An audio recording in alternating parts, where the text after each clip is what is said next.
President নির্বাচন এবং senate নির্বাচন আলাদা হলেও পেনসিলভেনিয়ার ভোটাররা ডেমোক্র্যাট প্রার্থীদের অভিন্ন প্রচারে আস্থা রাখছেন বলে জানান ডেমোক্রেটিক সেনেটর বব কেসি। কেসি বলেন, গর্ভপাতের অধিকার সহ অন্যান্য গুরুত্বপূর্ণ বিষয়কে পেনসিলভানিয়ার ভোটাররা গুরুত্ব দিচ্ছেন।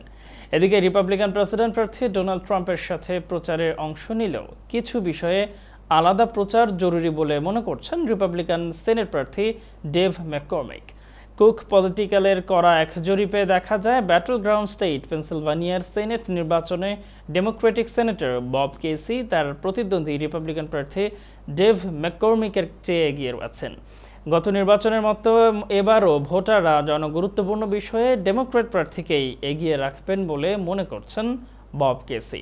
আসন্ন প্রেসিডেন্ট নির্বাচনে পেনসিলভানিয়ার ভোটাররা কামালা হ্যারিসকে এগিয়ে রাখছেন উল্লেখ করে কেসি বলেন, প্রেসিডেন্ট নির্বাচনের পাশাপাশি ভোটাররা তাদের সেনেটর নির্বাচনে গুরুত্ব দিচ্ছেন। দুই ধরনের নির্বাচনে আলাদা প্রচার থাকলেও ভোটাররা তাদের পছন্দের প্রার্থীকে ঠিকভাবেই বেছে নেবেন বলে আশা করছেন এই ডেমোক্রেটিক প্রার্থী। ভোটাধিকার, গর্ভপাতের অধিকার সহ অন্যান্য গুরুত্বপূর্ণ বিষয়ে রিপাবলিকান সেনেট প্রার্থী ডেভ ম্যাককর্মিক থেকে নিজের অবস্থান পুরোপুরি ভিন্ন এবং ভোটাররা তা বুঝতে পারছেন বলে জানান বব কেসি।